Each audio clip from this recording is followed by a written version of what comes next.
Welcome back to our channel Ritu Papai. আশা করি তোমরা যে যেখানে আছো খুব ভালো আছো, আর আমিও ভালো আছি। আমার নতুন বন্ধু এবং পুরনো বন্ধু সকলকে ভালোবাসা জানিয়ে আজকে ব্লগটা শুরু করছি। সকালবেলা ঘুম থেকে উঠেই দেখি বড়বাবু আমাদের সবার জন্য কফি বানাচ্ছে। ও কফিটা খুব ভালো বানায়। আসলে ওই ডালগোনা কফি যেমন হয় ঠিক অনেকটা সেই রকমভাবেই বানায়। তো সেটাই ও বানাচ্ছিল, আর আমি এখানে কাপের মধ্যে ঢেলে নিয়েছি, কারণ ও কাপের মধ্যে ঢালতে পারেনি। এবার তিনজনে মিলে বসে জমিয়ে কফি খাবো আর আড্ডা দেবো। বাইরে শীত তো প্রচুর পড়েছে, অন্যান্য জায়গার থেকে আমাদের এখানে শীতটা কিন্তু বেশ বেশি, যার জন্য একটু সকালবেলা উঠে কফি খাওয়া হয়, আবার বেলার দিকে একটু বিস্কিটের সাথে চাটাও কিন্তু আমরা খেতে চাই না। তো যাই হোক, ও আগে গিয়ে বসে পড়েছিল, আমি গিয়ে ওর হাতে আগে ধরিয়ে দিলাম। তারপর চাটা খেয়ে মানে ওই কফি টফি খেয়ে আমরা গিয়েছিলাম একটু ছাদে। আসলে ওই যে ব্ল্যাঙ্কেটগুলো গায়ে দেওয়া হয় না, ওগুলো যদি একটু রোদে দেওয়া হয় তবে কিন্তু বেশ ভালো লাগে।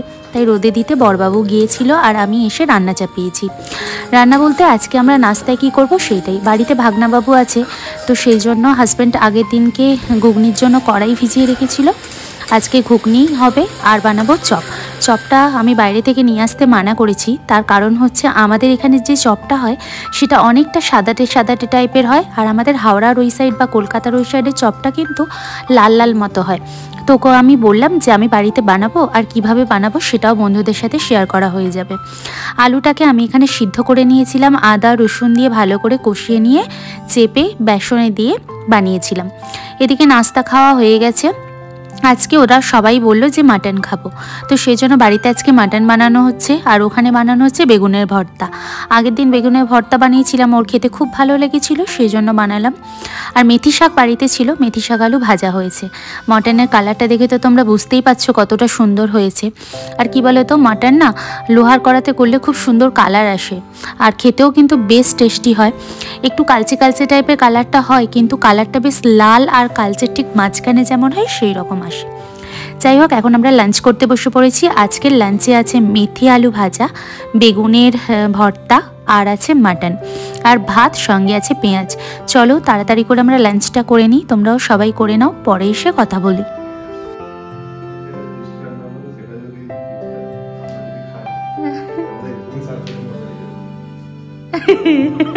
পাতলা খাবে না বলো, ওইটা ফেলো। So nice, so elegant, just looking up, wow, wow, wow.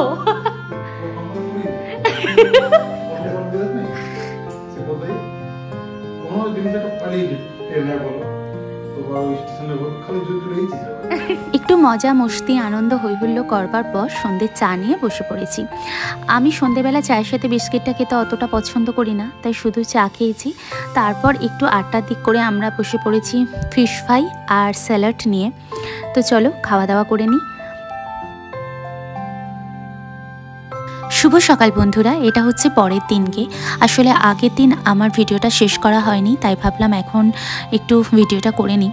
তো সকালবেলা ঘুম থেকে উঠে গোছগাছ শুরু করে দিয়েছি। তোমরা হয়তো ভাবছো দাদাভাই কি আবার চলে যাচ্ছে, আসলে তা না। তোমাদের দাদাভাই যেই কয়দিন এসেছিল, ও যে সমস্ত জামা কাপড়গুলো এনেছিল সেগুলো কাচাকুচি করে ওর পেটির মধ্যে ঢুকিয়ে রাখছি। পরে যেদিনকে ও যাবে আবার ভালো করে গুছিয়ে রাখতে পারবো। তার কারণ হচ্ছে আমাদের যে আলমারিটা আছে ওটা ছোট, আর এই উইন্টার সিজনেতে যত ড্রেস পোশাক আছে সমস্ত আলমারির মধ্যে রাখলে পুরো ভরে যায়, যার জন্য এই পেটির মধ্যে রেখে একটা সাইড করে দেব। পরে যেদিনকে ও যাবে সেদিন বার করে ভালো করে গুছিয়ে নেব। আর এদিকে পেটিটা খুলতেই দেখতে পেলাম এত গ্রিন টি রয়েছে, তো গ্রিন টিগুলোও বার করে নিলাম, আমাদের খাওয়া হয়ে যাবে। বাড়ির সমস্ত কাজ করতে করতে ভাবলাম তোমাদের সঙ্গে একটা কথা শেয়ার করি। তোমাদের দাদাভাই সবসময় আমাকে একটা কথা বলে, জীবনে বড় হতে গেলে নিচের মানুষদেরকে সবার আগে দেখবি। তার একটা কারণ আছে, যেটা হলো নিচের মানুষদেরকে দেখলেই জীবনে তুমি কিন্তু বড় হতে পারবে। কারণ জীবনে আমরা অনেক কিছু পেয়ে থাকি, আমরা সেটাকে গুরুত্ব কিন্তু একদমই দিতে জানি না। আমরা সবসময় ভাবি ওপর দিকে তাকিয়ে, ওর মতো যদি আমি হতে পারতাম, ওর মতো যদি আমি সবটা পেতাম। কিন্তু আসলেই আমরা সব কিছুই থাকার পরও যখন কোনো জিনিস জিনিস চাই তখন আসলেই নিচের মানুষদেরকে দেখা উচিত, কারণ তাদের চাহিদা অনেক থাকে কিন্তু পাওয়ার আশাটা অনেকটা কম থাকে। তো সেই জন্য এই কথাটা সবসময় হাসবেন্ড বলে এবং শুনে আমার ভীষণ ভালোও লেগেছে। সত্যি আমরা তো অনেক সুখে আছি। যারা রাস্তার ধারে আছে, এই শীতকালের দিনে তারা গায়ে একটা চাপা পর্যন্ত পায় না, সেই জায়গায় আমরা রুম হিটার চালিয়ে গায়ের মধ্যে 3টে ব্ল্যাঙ্কেট দিয়ে আরামে ঘুমোতে পারি। স্নান টান করে রেডি হয়ে গেছি, আর ওখানে দেখো আমার পুজো করাও কমপ্লিট হয়ে গেছে। তো গিয়েছিলাম একটু নিচেতে কিছু বাজার করতে, তো তোমাদের দাদাভাই আসছে, ও আমাকে ফোন করলো, তো ভাবলাম আজকে স্পেশাল কিছু বানিয়ে খাওয়া যাক। তো সেই জন্য বাজার করে নিয়ে এসেছি। আর কি এনেছি চলো তোমাদের দেখাই। এখানে দুধ নিয়ে এসেছি, দুধ আমার ফ্রিজে আছে, কিন্তু এই দুধটা নিয়ে আসার একটা কারণ হচ্ছে আমি রসগোল্লা বানাবো বাড়িতে। আর এখানে নিয়ে এসেছি এক ধরনের মিষ্টি, আর এটা আছে মোয়া। আর এখানে নিয়ে এসেছি এই যে ডিম কড়াই, গাজর, আর ভেতরে আছে চিকেন। ব্যাস এইগুলোই এনেছি। আজকে কি স্পেশাল রান্না হবে সেটা তোমাদের সাথে শেয়ার করব। তার আগে ভাবলাম যে আজকে বানাবো যেহেতু রসগোল্লা, তো ছানাটা বার করে ছানাটা কাটিয়ে রাখি। তোমাদের দাদাভাই গিয়েছিল বাড়িতে, তোমরা অনেকেই জানো। তো আমার শাশুড়ি মা ভালোবেসে আমাদের জন্য কে কে পাঠিয়েছে সেটাই তোমাদের সাথে শেয়ার করি। গ্রামের মানুষদের কিন্তু একটা দারুণ মজার জিনিস আছে, তাই না? টাটকা টাটকা জিনিস খেতে পায়। আর আমরা শহরের মানুষেরা বাজারের মধ্যে কি বিক্রি হচ্ছে না হচ্ছে না খেলেই না, তাই কিনে এনে আনতে হয়। তো আমাদের বাড়িতে চাষ হয়েছিল বাঁধাকপি, ফুলকপি, বেগুন আর মূলো শাক, লাল শাক, আর পাঠিয়েছিল একটা টক পালং, যেটা আমি কখনো চোখেও দেখিনি, খাওয়াও হয়নি। তোমাদের দাদাভাই এনেছে, তোমাদের সাথে একদিন এই রেসিপিটা শেয়ার করব। আর পাঠিয়েছে অনেক মুড়ি। আমাদের বাড়িতে মুড়ি কল আছে জানো তো, সেই জন্য আমার শাশুড়ি মা মুড়িও পাঠিয়ে দিয়েছে। আর পাঠিয়েছে পিঠে খাওয়ার জন্য চালের গুঁড়ি। উনি হয়তো নিজে হাতে বানিয়ে খাওয়াতে পারবেন না, তাই আমার জন্য কিন্তু সব জিনিসটাই পাঠিয়ে দিয়েছে। এই যে দেখো তোমাদের দাদাভাই ক্যাপসিকাম কাটছে রান্নার জন্য। শুরু করে এখানে ওর চানের জন্য জল গরম বসিয়েছি, আর এখানে হচ্ছে আমাদের আজকে রাইস হবে, তার ভাত বসানো হয়ে গেছে। আর বাইরের আজকে ওয়েদারটা কিন্তু বেশ সুন্দর আছে। তোমাদের দাদাভাই যখন ক্যাম্পে ছিল তখন ওর সঙ্গে আমার একটা বিরাট বড় ঝামেলা হয়।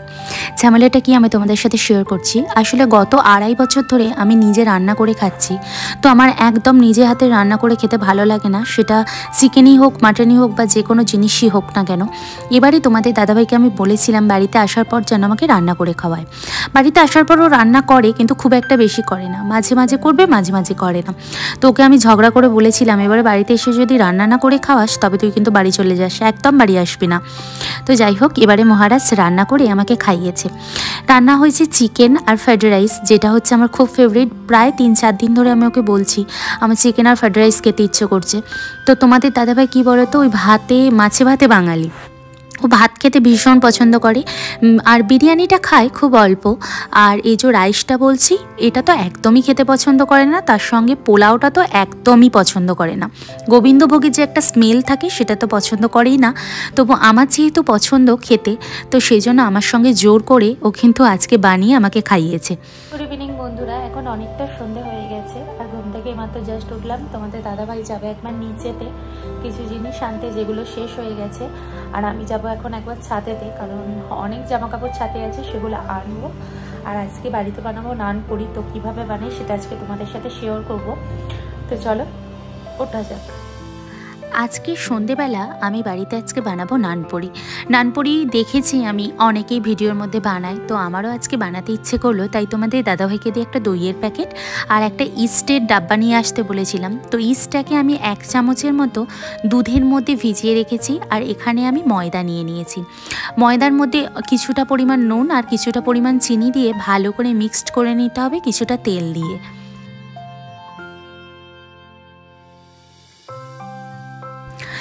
ইস্টটাকে দুধের মধ্যে যে ভিজিয়ে রেখেছিলাম সেটা দিয়ে আমার ময়দাটা কিছুটা মাখা হয়ে গেছে। বাকি যেটুখানি লাগবে সেটাকে আমি দই দিয়ে ভালো করে মেখে নেব। প্রথম ব্যাপারটা কি হয়েছে, নানপুরির যখন আমি ম্যারিনেশনটা করছি ময়দাটা হালকা চিপচিপা থাকে, সেটা আমার জানা ছিল না।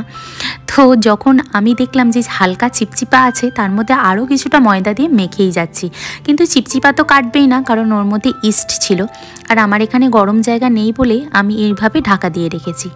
প্রায় প্রায় আমরা 3 ঘন্টার মতো ঢাকা চাপা দিয়ে রেখে দিয়ে এখন বেরিয়ে যাব বাইরে। বাইরে আসলে আমরা যাচ্ছি একটু ঘুরতে, আর প্রত্যেক দিন আমার মেলায় যেতে খুব ভালো লাগে, তো তোমাদের দাদাভাই আমাকে সেই জন্য আজও মেলায় নিয়ে যাচ্ছে। ও যখন বাড়িতে থাকে প্রত্যেক দিন সন্ধেবেলা একবার করে আমার বাইরে বেরোনা চাই, কারণ এই যে গত 3 থেকে 4 মাস হয়ে যায় আমি বাড়ির মধ্যে থাকি, একদম বেরোই না, সেই জন্য প্রত্যেক দিন আমি ঘুরতে নিয়ে যাই। আর দেখতেই পাচ্ছ তোমরা বাইরের ওয়েদারটা, আসলে ওয়েদারটা ছিল ভালো কিন্তু কুয়াশা পড়েছে প্রচণ্ড। আমি যখন এডিট করতে যাচ্ছি তখন দেখে বুঝতে পারছি কতটা পরিমাণ কুয়াশা পড়েছে। সবথেকে বড় কথা, মাথায় যদি একটু ভালো করে কিছু বাঁধতাম সেটা ভালো হতো, কিন্তু আমি বাঁধ না বেঁধেই বেরিয়ে পড়েছি। তো এখন মেলাটা ঘুরছি, তো মেলা থেকে কি কি নিয়েছি সেটা তোমাদেরকে বাড়িতে যাওয়ার পরই দেখাবো। তবে মেলায় ঘুরে কিন্তু বেশ ভালো লাগছে, বেশ মজা লাগছে। আর এখানের মেলাগুলো থেকে আমি একটা জিনিস নিয়েছি, আমার হাতে পড়ে আছি, তোমরা হয়তো পরের ভিডিওতে দেখতে পাবে, দেখলেই বুঝতে পারবে। আর এখানে তোমাদের দাদাভাই আমার শাশুড়ি মাকে ফোন করছিল ওনার কি কি প্রয়োজন সেগুলো নেওয়ার জন্য। তো ওনার যা যা প্রয়োজন সেগুলোও আমরা নিয়ে নিয়েছি। তো কী নিয়েছি বাড়িতে গিয়ে দেখাবো। আর মেলায় এসেছি আচার নেব না সেটা তো হয় না, তোমাদের দাদাভাই মানা করছিল, কিন্তু আমার লঙ্কার আচার খেতে খুব ভালো লাগে, যেটা ঝাল লঙ্কা হয় আর কি। তো সেটাই আমরা নিয়েছি অল্প করে, খেয়ে আগে টেস্ট করে দেখব, যদি ভালো লাগে তবে পরের বারে এসে আবার নিয়ে যাব। আর আমার ননদ ওই দিকেতে আমাদের জন্য আচার বানিয়ে রেখেছে, কিন্তু তবুও বাড়িতে ছিল না বলে নিলাম একটুখানি।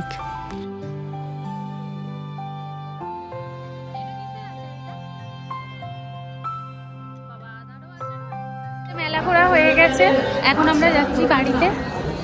এই যে মোয়ারা যখন দেখছে খেলা, বাড়িতে সবসময় তাকে খেলা দেখে, আর এখানেই তো সবসময় খেলা দেখছে। তো চলো বাড়িতে যাই। আজকে মেলা থেকে কি কি নিয়ে এসেছি চলো দেখাই তোমাদের। বর এসেছি, প্রচণ্ড খাওয়া হচ্ছে, তাই এই যে অ্যাসিডিটির একটা মেডিসিন আনা হয়েছে। আর আনা হয়েছে এই যে গ্লাস, কাচের গ্লাস। এগুলো হচ্ছে ওই পেপসি টেপসি খেতে খুব ভালো লাগে আমার এই গ্লাসগুলোতে। তো অনেকে ওয়াইন খায়, কিন্তু আমরা তো আর ওইসব খাই না, যার জন্য ওই পেপসি টেপসি খাওয়ার জন্য এটা নিয়ে এটা 2টো গ্লাস আনা হয়েছে আমাদের হাজব্যান্ড ওয়াইফের জন্য, দুজনের জন্য সেম। এই যে আর আনা হয়েছে এই যে কাপ, কাচের কাপ। তোমাদের দাদাভাইয়ের খুব পছন্দ হয়েছিল এবং শাশুড়ি মাও বললো যে কাচের কাপ দেওয়ার কথা, সেই জন্য নিয়েছি। 6টা কাপ নিয়েছি, দাঁড়াবো খুলবো কেন। এই যে এই 6টা কাপ নেওয়া হয়েছে, নানান ধরনের নেওয়া হয়েছে। এখান থেকে 4টে শাশুড়িকে দেবো আর 2টো আমাদের জন্য রাখবো, ব্যাস এই আনা হয়েছে। চলো পরে কথা হচ্ছে। এই আমাদের নান হচ্ছে এখন, কি সুন্দর ফুলছে দেখো। একটা আমি খেয়ে টেস্ট করলাম, খুব ভালো লাগছে, আর খুবই স্পঞ্জি হয়েছে নরম। আর এই যে দেখো ভালো, কি সুন্দর ফুলেছে। অনেকদিন পর খাবো নান, আছে খেলাম একটা, এই ফার্স্ট টাইম আমরা বানাচ্ছি বল। হ্যাঁ ফার্স্ট টাইম। আরে ওইটা ভিডিও চোখ করে উল্টো হয়ে গেল। না না বাঁ হাতে ঠিক করব। আছে। আজকে ডিনারে আছে হচ্ছে এই যে চিকেন, আর এখানে বানিয়েছিলাম নানপুরি, আর এখানে আছে ডাল আর কি, মটর ডাল বানিয়েছি, মটর ডাল না ছোলার ডাল ঠিক জানি না। আর নিচেরটায় আছে হচ্ছে তোমার ওই ফ্রাইড রাইস। রান্না করা কমপ্লিট হয়ে গেছে, আর এখন ঘড়ি কাটায় প্রায় 10:30টার মতো বাজে। এবার খাওয়া দাওয়া করে শুতে যাব, আর কাল থেকে আমি ভিডিওটা কন্টিনিউ করছি, তাই ভাবলাম এবার ভিডিওটা রেখে দেওয়াটাই ভালো। তো বন্ধুরা, আমাদের ব্লগ ভিডিওগুলো দুজনের একসাথে তোমাদের কেমন লাগছে অবশ্যই জানিও। যখন তোমাদের দাদাভাই ছিল না, তোমরা অনেকেই কিন্তু আমাকে বলতে দিদিভাই তোমরা দুজনে মিলে ব্লগ করলে বেশি ভালো মানায়, তো সেই জন্য তোমরা অবশ্যই কিন্তু আমাকে কমেন্ট বক্সে জানিও। যাই হোক, আজকের ব্লগটা এতটুকুই। সবাই ভালো থেকো, সুস্থ থেকো, আবার দেখা হবে নতুন কোনো একটি ভিডিওর সাথে। ততক্ষণের জন্য বাই বাই।